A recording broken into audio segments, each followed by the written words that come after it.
My best friend slept with my wife while I worked overtime, so I secretly divorced her and took everything she thought she would keep forever. I'm a 32-year-old guy who genuinely believed that hard work and loyalty could protect a marriage, and for most of my adult life I carried that belief like armor, convincing myself that as long as I provided stability and showed up every day, love would never slip through my fingers even on the nights when exhaustion blurred the edges of my vision and the silence of our apartment felt heavier than it should have. I used to clock out of back-to-back overtime shifts with numb hands and burning shoulders, telling myself that the long hours were temporary sacrifices, and every time Madison would say, "You're doing this for us," I'd picture the life we were supposedly building together, never questioning why she rarely waited up for me or why the scent of her perfume sometimes lingered in the hallway long after she insisted she hadn't gone anywhere. Madison wasn't always distant. In the early years she bragged to her friends, "He's the most hardworking man I've ever met," and I swallowed that praise like oxygen, holding on to her smile and the way she used to touch my arm as if my commitment made her feel safe, but somewhere along the line that warmth evaporated into something colder, something I didn't recognize. Jason, my best friend since childhood, was the one person I never doubted. He'd sit on my couch with a beer in hand, saying, "Man, you're killing yourself for this marriage," and I'd laugh it off, trusting him the same way I trusted the rhythm of my own heartbeat, unaware of how wrong I was.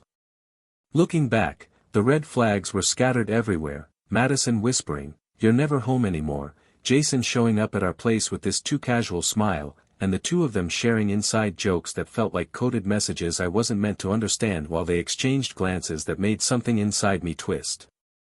I didn't know it then, but the life I thought I was protecting was already cracking beneath my feet, and the truth waiting on the other side of those cracks would destroy everything I believed about love, loyalty, and the people I trusted most. Working double shifts became such a normal part of my routine that I barely noticed how my own life was shrinking, and on the nights when I trudged through the dim parking lot with sweat drying on my back, I'd tell myself, "This is for us, she'll understand," even though a quiet ache in my chest whispered that Madison had stopped appreciating the sacrifices I made long before I realized it.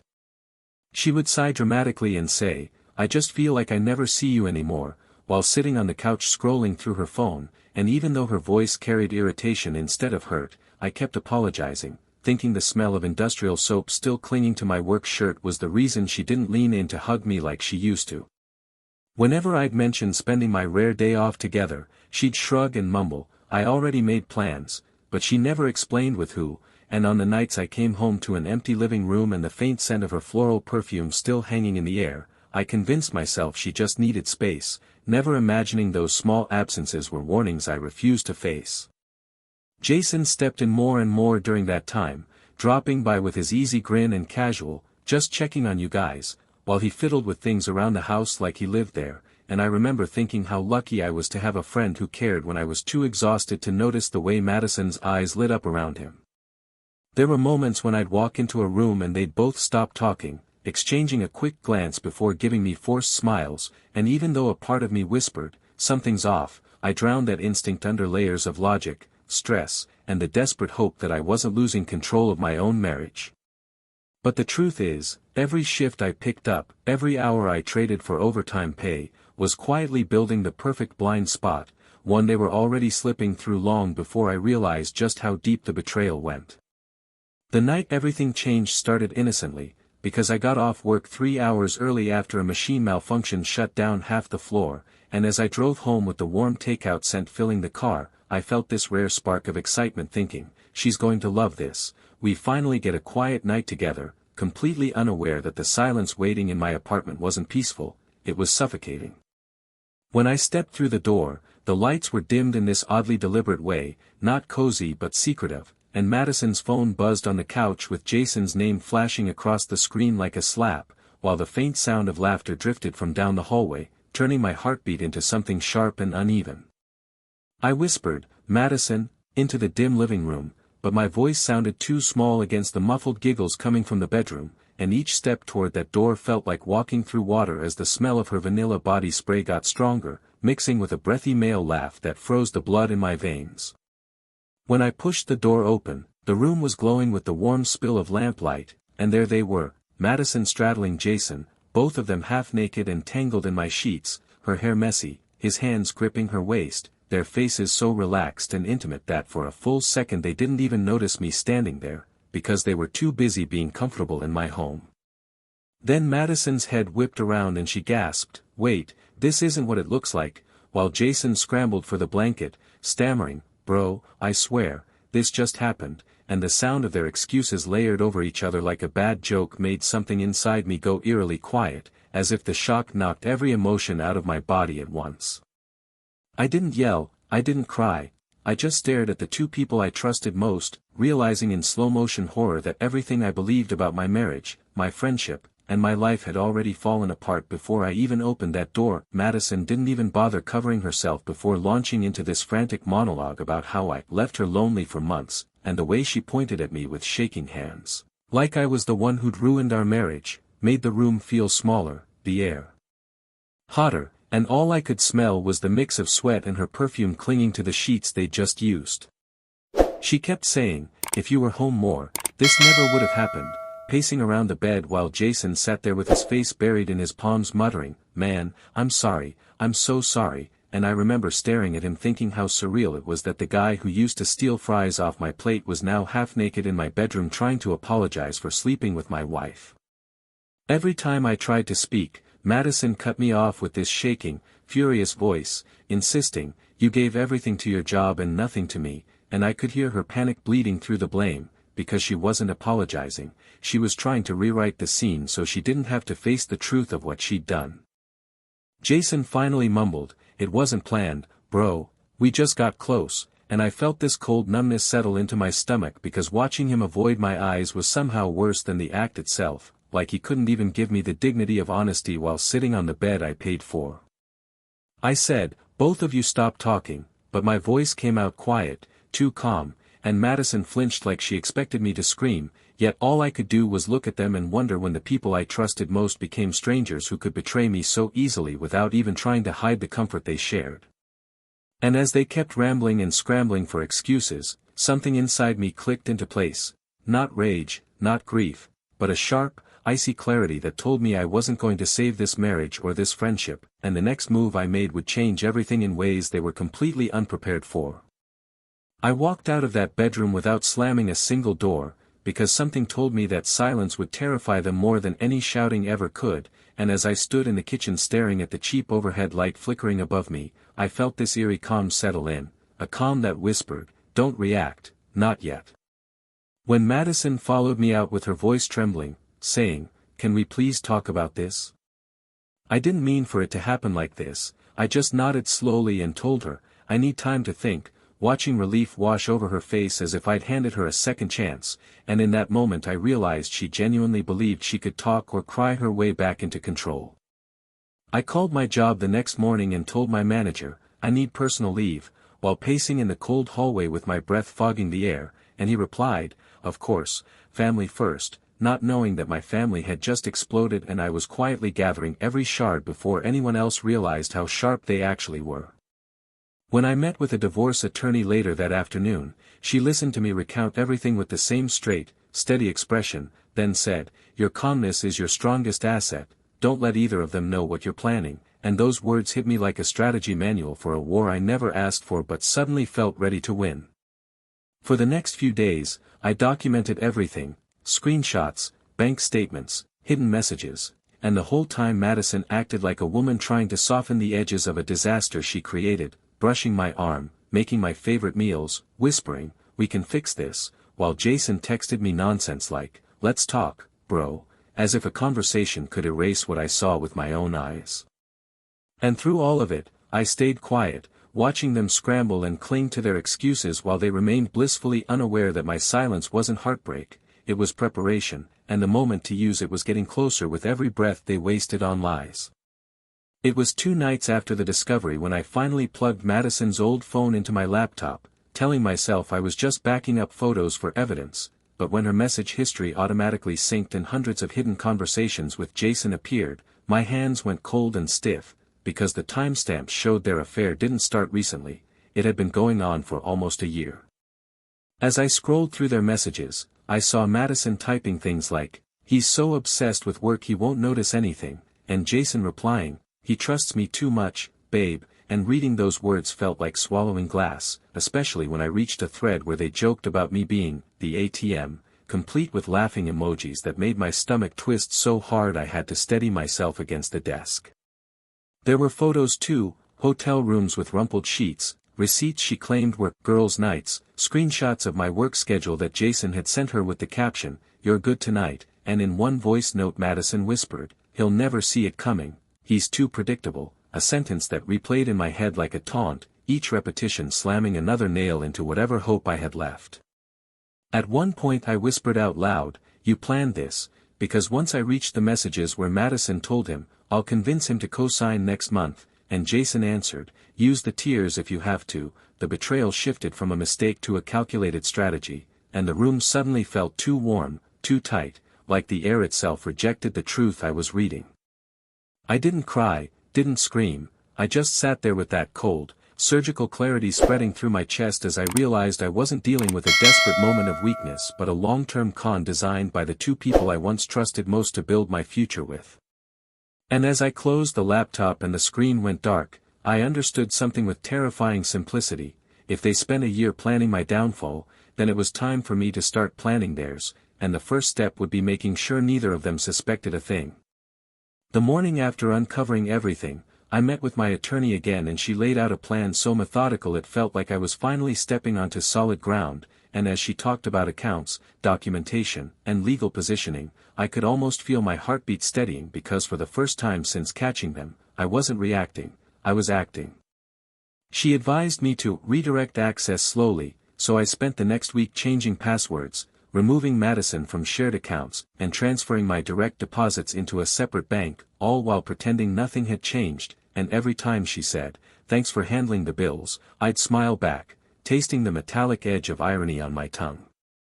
With each passing day, I made sure to appear softer, more open, even telling her one night, "Maybe we can work through this," just to watch the visible relief spread across her face as she leaned into me with a shaky breath and whispered, "I knew you wouldn't give up on us," completely unaware that I was documenting every word she said.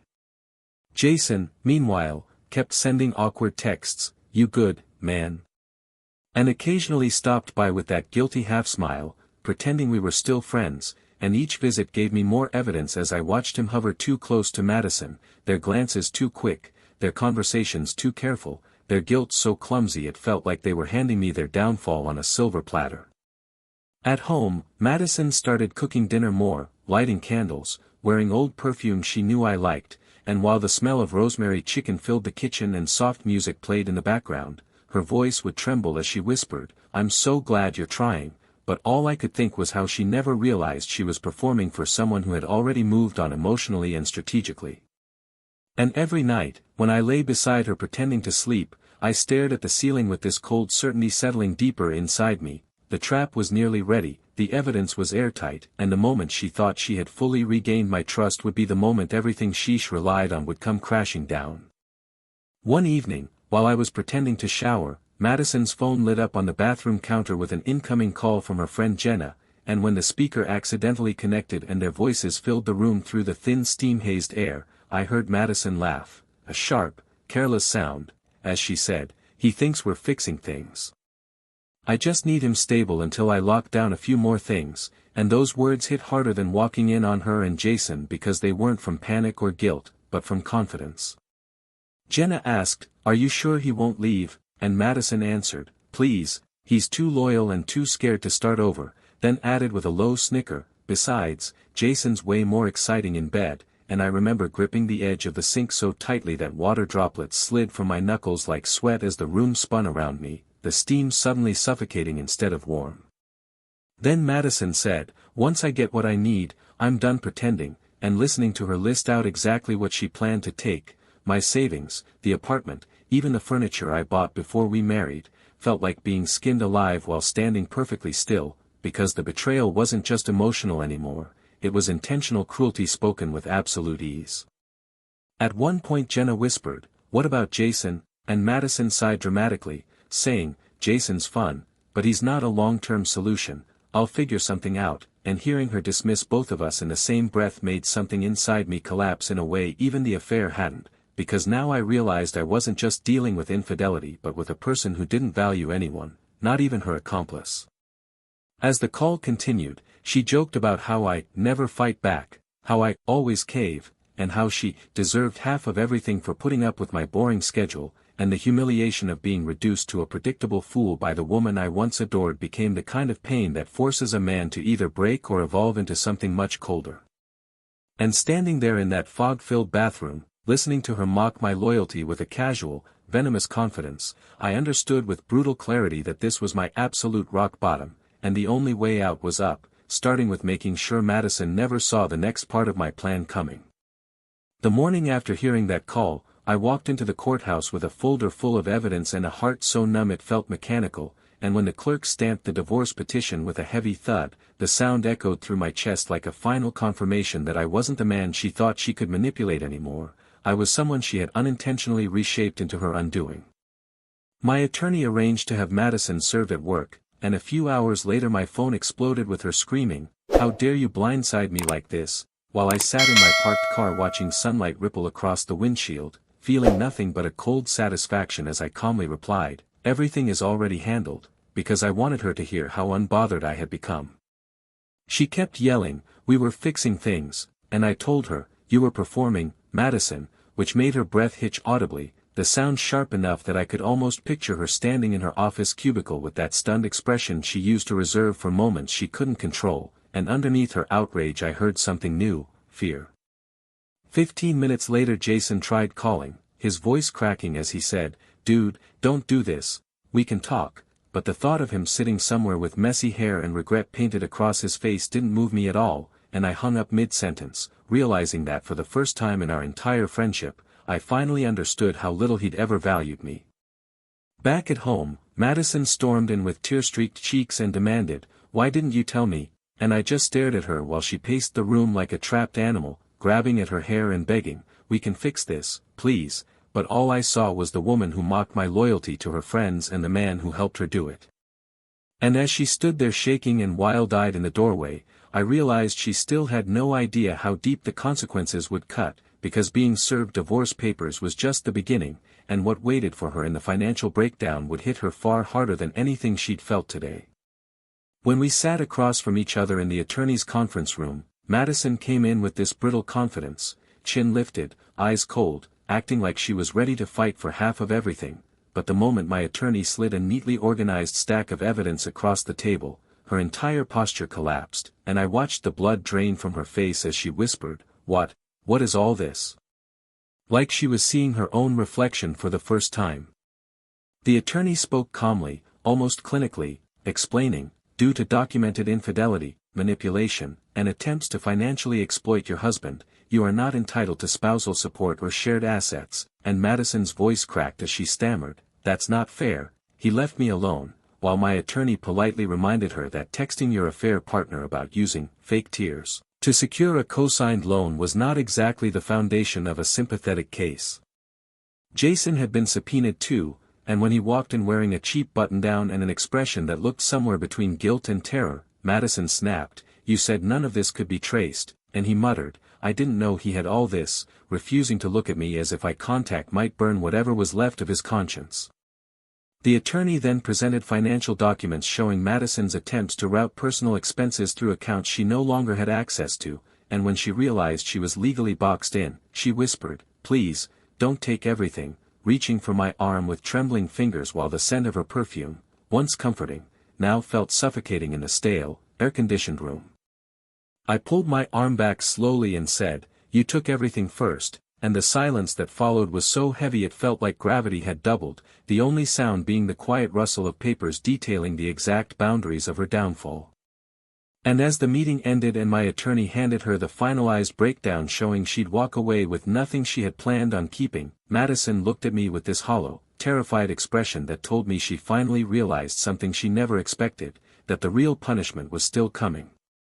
The day Madison came to collect the last of her belongings, the apartment felt eerily still, sunlight pooling across the floor in sharp, unforgiving streaks, and when she stepped inside with slow, trembling steps, she whispered, "We don't have to end like this, we can fix us," but there was a hollow echo in her voice that made it clear she was begging for stability, not love.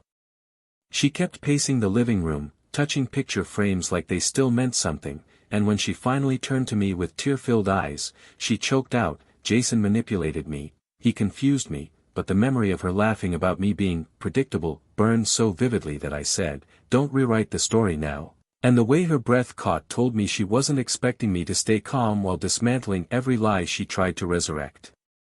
When I told her quietly, "I know this wasn't a one-time mistake," she froze, and I added, "I know it's been going on for a year," watching her lips part in this tiny, stunned gasp as she whispered, how do you know that?" while her fingers fumbled at the hem of her sweater like she needed something to anchor her. I walked past her and opened the drawer where I had stored the printed screenshots and transcripts, laying them on the dining table one by one, and as she scanned the messages, her words, Jason's jokes, their plans, she backed away until her shoulders hit the wall, whispering, "Please stop, please," like each page was a blade cutting through the lies she was trying to hold together. She kept repeating, "I didn't mean for it to get that far," and I told her, "You meant every part of it while you were doing it," feeling nothing but the steady, cold clarity that had carried me this far as she cried into her hands, her sobs echoing in the same room where she once told me she'd always choose honesty. And when she finally looked up with red, swollen eyes, and asked, "Is there anything I can say that will change your mind?" I realized the only thing left between us was a silence she couldn't fill, because what she didn't know yet was that the final blow, the one that would end everything permanently, was still waiting just outside that door.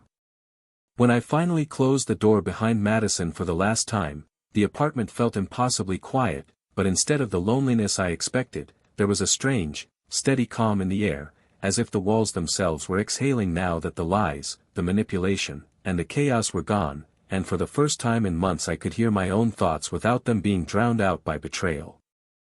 I spent the next few weeks rebuilding piece by piece, going to therapy, cooking meals just for myself, letting sunlight hit my face during early morning walks, and each small moment felt like reclaiming a part of my identity she had chipped away at, until one day I looked in the mirror and realized I no longer saw the man she mocked, I saw someone who survived something meant to break him. Word spread quickly that Jason and Madison fell apart almost immediately after I cut them off, and when a mutual friend told me, "She's struggling financially, and Jason's been couch surfing," I felt nothing, not satisfaction, not pity, just a quiet kind of closure, because they were finally forced to depend on themselves instead of draining someone who used to love them blindly. Months later Jason sent a long message saying, "I'm sorry for everything. I miss our friendship," and Madison tried too, leaving a voicemail whispering, "I didn't know what I had until it was gone," but listening to their voices felt like hearing echoes from a life I no longer belonged to, and I deleted both messages with the same calm certainty I developed the night I found the truth. I learned to enjoy silence again, learned that peace isn't something you earn by sacrificing yourself, it's something you protect by refusing to let the wrong people back in, and every day I felt stronger, more grounded, more like the version of myself I was always meant to be before they twisted my loyalty into vulnerability. And sometimes, late at night when the city outside hums softly and the air feels almost weightless, I think back to who I used to be, the man who thought hard work could secure love, and I realized the real victory wasn't winning the divorce or exposing their lies, it was finally choosing myself.